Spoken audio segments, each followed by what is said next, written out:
শিক্ষার্থীদের যে আন্দোলন, হাফ ভাড়া, বাসের অর্ধেক ভাড়া নিয়ে যে আন্দোলন, এই আন্দোলনটা আজকে শিক্ষার্থীরা কেন করছে? এটা সাধারণ মানুষ, সাধারণ জনগণ এবং আমাদের সকলের করা উচিত। বাংলাদেশের যে 16 কোটি মানুষ 2011-এর সেন্সাস অনুযায়ী তাদের সবার করা উচিত। কেন করা উচিত সেটাও এখানে স্টেপ বাই স্টেপ বলার চেষ্টা করব। বিষয়টা হলো এমন যে বিশ্ববাজারে তেলের দাম বেড়েছে, তাই আমাদের বাংলাদেশে তেলের দাম লিটার প্রতি 15 টাকা বাড়ানো হইলো বা 13 টাকা বাড়ানো হইলো। এখন বিশ্ববাজারে কিন্তু তেলের দাম কমেছে।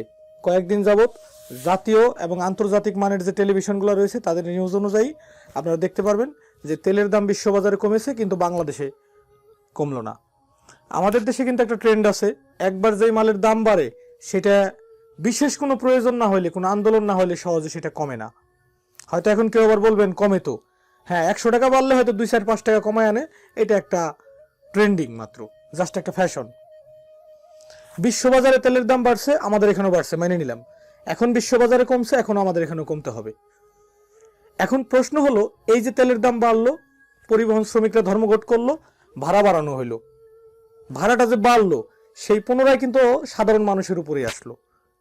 এবং বাংলাদেশে যদি 1 লক্ষ গাড়ি থাকে, প্রায় তার 70,000 গাড়ি চলে এখন বর্তমানে ঘ্যাসে, সিএনজি ঘ্যাসে। তো তেলের দামের সাথে তাদের কোনো সম্পর্ক নেই। যাক, এই বিষয়টাও মোটামুটি একটা অবজারভেশনে রাখা হয়েছে।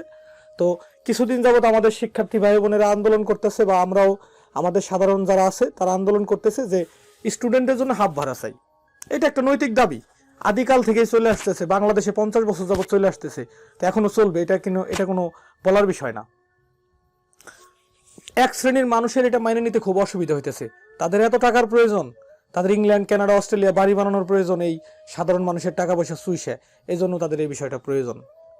কেন এই কথাগুলো বললাম? যে সাধারণ স্টুডেন্টরা তো আগে থেকে হাফ ভাড়া দিয়ে আসতেছে, এখন তেলের দাম বাড়লো, ভাড়াও বাড়ানো হইলো, তাহলে তোমাদের সমস্যাটা কোথায় বা আপনাদের সমস্যা কোথায়? এখন নতুন করে একটা রুলস রেজুলেশন তৈরি করছে, কলেজ স্কুল বন্ধ থাকলে হাফ ভাড়া থাকবে না, রাত 8টার পরে হাফ ভাড়া থাকবে না। আরে ভাই, রাত 8টার পরে কি স্টুডেন্ট থাকবে না? রাত 8টার পরে স্টুডেন্ট কি ডাকাত হয়ে যায়, চোর হয়ে যায়, না মুসিরিসি হয়ে যায়? একজন স্টুডেন্ট স্কুল, কলেজ, ইউনিভার্সিটি ছুটি থাকলে কি সে রাস্তাঘাটে চলবে না? তার তো ইনকাম সোর্স নাই, তার তো সেই পরিমাণ টাকা তার পকেটে নাও থাকতে পারে, সে কি এক জায়গায় চলবে না? সে যদি দূরপাল্লার বাসে বা ট্যুরে যায় বা বিভিন্ন কাজে যায়, তাহলে এই বিষয়টা হতে পারে। এরপর একটা নিয়ম করছে, স্টুডেন্টের ছবি সহ আইডি কার্ড থাকতে হবে। এটা সুন্দর, এটাকে দোষ দেওয়া যায় না, তারপরেও বিষয়টা কিন্তু একটু আনইজি দেখা যায়। এখন আমার প্রশ্ন হলো, এই আমরা সাধারণ মানুষ যারা আছি তারা পড়ছি বিপদে। আমাদের এই সাধারণ মানুষ, বাংলাদেশের প্রায় বেশিরভাগ মানুষই দারিদ্র সীমার নিচে। আমাদের জীবনটা হচ্ছে ওই কষায়ের বাম হাতের আঙুলের মতো। কেন বললাম এই কথাটা? কষায়ের বাম হাতের আঙুল সব সময় একটা ভয়ানক রিস্কের মধ্যে থাকে, যে চাপাতির যে কোনো একটা কোপে তার এই হাত বিসর্জন হয়ে যেতে পারে। আমরা সাধারণ মানুষ অত্যন্ত বিপদে আছি। তেলের দাম বাড়লো, ভাড়া বাড়লো, জনগণের উপরে এসে পড়লো। আমরা কিন্তু 4-5 দিন 10 দিন আন্দোলন করার পরে ভাড়া আমাদের দিতেই হবে। প্রকৃতপক্ষে যদি বিচার করি, তেলের দাম বাড়ছে, এখন তেলের দাম কমে যাব এবং ভাড়া কিন্তু আর কমবে না। এবং সারা বাংলাদেশের যত পরিবহন শ্রমিকরা আছে তারা স্ট্রাইক করার কারণে ভাড়া বাড়লো, কিন্তু আমাদের ভাড়া কিন্তু কমার কোনো অপশন নাই। শুধু এই বিষয়টা না, বর্তমানে যদি আরো একটি বিষয় খেয়াল করি, যে দ্রব্যমূল্যের যে ঊর্ধ্বগতি, এই দেশের 4 থেকে 5 কোটি মানুষ অত্যন্ত দরিদ্র সীমার নিচে। 1 কেজি চালের দাম নর্মালি 50 টাকা, 50 থেকে 52 টাকা। একজন মানুষ কমপক্ষে বেঁচে থাকার জন্য যে প্রয়োজন, তেল, চাল, ডাল এবং বস্ত্র, সেই বিষয়গুলো একজন মানুষের এখন কিনতে কিন্তু এক ধরনের কষ্টই। কারণ আমরা একটা কথাই বলি, ওই বড় বড় প্রজেক্ট, বড় বড় বিল্ডিং, বড় বড় সাঁকো ঠাকো, সেতু মেতু, এগুলা হইলে খুব বেশি একটা আগাইতে পারে না, মানুষ বাঁচতে হবে। এজন্য 74-এর দুর্ভিক্ষে রফিক আজাদের একটা বিখ্যাত কবিতা ছিল, ভাত দে নাইলে মানচিত্র খাবো। সাধারণ মানুষ বাঁচতে চায়, তারা ভাত চায়, কাপড় চায় এবং সাধারণভাবে তারা বাঁচতে চায়। কেন বিষয়টা বললাম? 1 কেজি চাল 50 টাকা, দিন দিন যদি এটা বাড়তেই থাকে, 1 কেজি সয়াবিন তেলের কথা যদি বলেন, সেখানে দেখবেন যে সেটার দাম প্রায় 150 থেকে 155 টাকা পর্যন্ত। এইভাবে দিন দিন যদি দ্রব্যমূল্যের ঊর্ধ্বগতি হয়, তাহলে অবশ্যই এটা দেশের জন্য একটি ভয়ানক কিছু হয়ে দাঁড়াবে, একটা দুর্ভিক্ষের সম্ভাবনা হয়ে দাঁড়াইতে পারে। এজন্য বর্তমান উচিত আমাদের মাননীয় প্রধানমন্ত্রী এবং দেশে যারা প্রশাসনে যারা আছে তাদের এই বিষয়টা নজরে নেওয়া উচিত। এমপি, মন্ত্রী, মিনিস্টার, আমলা যারা আছে, এই বিষয়টা এখনই ভাবার বিষয়, যে সাধারণ মানুষকে বাঁচাইতে হলে বা সাধারণ মানুষকে টিকায় রাখার জন্য,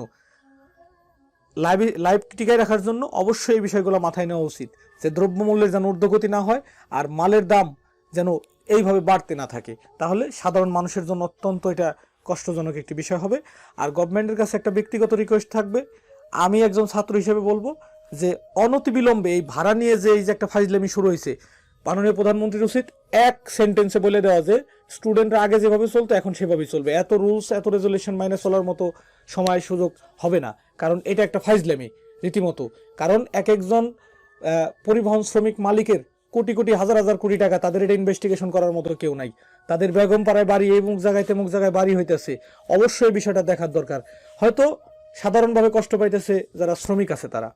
তাই এই ভাড়ার বিষয়টা, এটাকে অনতি বিলম্বে সলভ করে স্টুডেন্টদের এখন পড়াশোনায় মনোযোগ দিতে হবে এবং তারা যেন ভালো করে স্টাডি করতে পারে সেই বিষয়ের দিকে মনোযোগ দিতে হবে। এইসব সিলি ম্যাটার নিয়ে এখন আন্দোলন এই বা সেই করার কোনো যৌক্তিকতাই দেখা যায় না।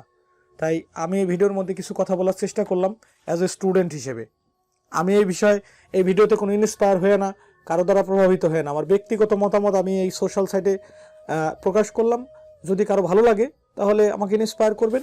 আর যদি কেউ মনে করেন যে আমার এই কথাগুলো হয়তো ভালো হয়নি অথবা এভাবে বলা আমার ঠিক হয়নি, অবশ্যই আমাকে কারেকশন দিয়ে জানাবেন যে কোন অংশটুকু আমার এখানে বলা উচিত হয় নাই। অবশ্যই আমি সংযুক্ত হওয়ার চেষ্টা করব এবং এটাকে ডেভেলপমেন্ট করার চেষ্টা করব। That's all. Thank you so much everyone.